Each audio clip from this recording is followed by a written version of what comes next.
Bem-vindos a mais um episódio do meu canal. Hoje a gente vai estar falando sobre a válvula aórtica e os tipos de cirurgias relacionados à válvula aórtica, as doenças da válvula aórtica.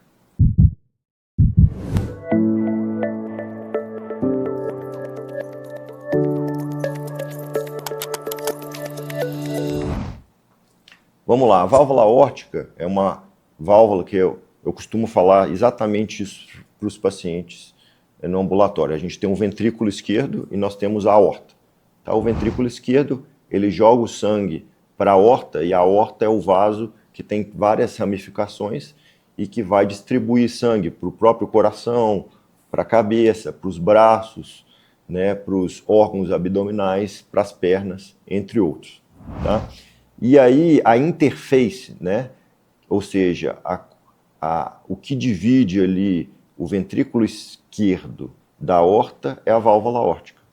Que a válvula aórtica, basicamente, a função dela é o seguinte: quando o ventrículo bate para ejetar sangue para a aorta, ela abre, a válvula aórtica tem que abrir, tá? Para deixar, então, o sangue passar. E quando o ventrículo relaxa, a válvula fecha para evitar regurgitação de sangue da aorta para dentro do coração. É basicamente isso que a válvula faz. Se você estiver gostando do conteúdo, por favor, se inscreva-se, deixe seu comentário e compartilhe para que as pessoas ao seu redor também tenham acesso a essa informação. E aí nós temos dois problemas possíveis com a válvula aórtica. Uma é quando a válvula não abre adequadamente, que a gente chama de estenose da válvula aórtica. E a segunda é a regurgitação da válvula aórtica, ou a gente fala insuficiência aórtica. É quando a válvula não fecha adequadamente, e aí então a gente tem uma regurgitação de sangue da aorta para o ventrículo esquerdo. É basicamente isso. E quais são as patologias, quais são os problemas que a gente pode ter? São basicamente dois. É quando a válvula aórtica não abre adequadamente, a gente chama isso de estenose aórtica, ou quando a válvula aórtica não fecha adequadamente, e aí a gente tem regurgitação de sangue da aorta para o ventrículo, e a gente chama isso de insuficiência aórtica, ou a gente tem uma regurgitação aórtica. Tá? Vamos falar então um pouquinho primeiro de estenose aórtica. Duas principais causas aqui no nosso meio no Brasil é o que? A degenerativa e a reumática. Tá? E para ambos os casos, tá, quando a gente tem uma estenose aórtica severa e o paciente apresenta sintomas, a gente indica então a intervenção, tá, que será uma troca da válvula aórtica. E aí, a troca da válvula aórtica, a gente tem dois jeitos de fazer ela. Uma é através da intervenção percutânea. Então, através de um cateterismo dos vasos femorais, tá?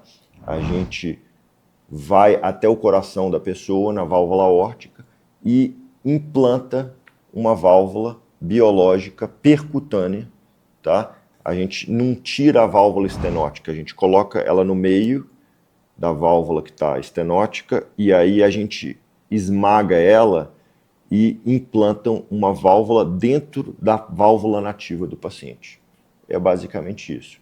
Isso é uma técnica que ela é menos invasiva, o paciente tem uma recuperação mais rápida, volta a trabalhar mais rápida, tá ok? E nós também temos a troca da válvula aórtica através da cirurgia aberta, tá? Então a gente vai lá, tira a válvula do paciente e implanta uma prótese, que ela pode ser biológica ou mecânica, como eu falei num outro episódio. E para esse tipo de cirurgia, a gente tem também as abordagens minimamente invasivas, que podem ser feitas através de uma mini toracotomia anterior, tá? Geralmente no segundo espaço intercostal, do lado direito, ou através de uma hemisternotomia, que a gente não abre todo o externo, a gente faz uma abertura do externo pela metade. Se você está curtindo esse conteúdo, por favor, compartilhe, deixe o seu comentário, inscreva-se no meu canal, tá? Isso daí vai ser importante para que as pessoas ao seu redor tenham mais acesso a esse tipo de informação. Bom, então agora vamos falar sobre a insuficiência aórtica. A insuficiência aórtica, quando a gente precisa intervir, tá? Nós temos então a primeira opção, que é a plastia da válvula mitral. O que é a plastia? A gente faz uma cirurgia preservando a válvula nativa do paciente. Isso a longo prazo é melhor, tá? Tem menos chance de ter AVC, menos chance de ter reoperação, menos chance de ter infecção da válvula em relação à troca da válvula aórtica, tá? A longo prazo. Então, sempre que a gente consegue plastiar a válvula aórtica e também a mitral, a gente tenta plastiar, porque a longo prazo isso é melhor para o paciente. Então, é isso. E como é que a gente faz a plastia? Tá? A gente trabalha no envoltório da válvula aórtica, fazendo uma espécie de anuloplastia. Tá? Tem vários tipos de anuloplastia aórtica, mas a mais utilizada é o que a gente chama de reimplantation, que é a reimplantação da válvula aórtica. A gente coloca um tubo em volta da válvula aórtica para estar diminuindo a circunferência dela. E também a gente mexe nos folhetos. A gente pode estar aplicando o folheto para tratar um prolapso da válvula aórtica. Shaving decalcification é um outro tipo de reparo da válvula aórtica. A gente pode estar tirando o cálcio ou então fazendo a fibrose das cúspes, né, mais finas. Tá? E é basicamente os tipos de técnica que a gente usa, que a gente lança mão na insuficiência aórtica. Esse foi mais um episódio em que a gente falou sobre a válvula aórtica. E se você gostou do conteúdo, por favor, inscreva-se, compartilhe e deixe o seu comentário.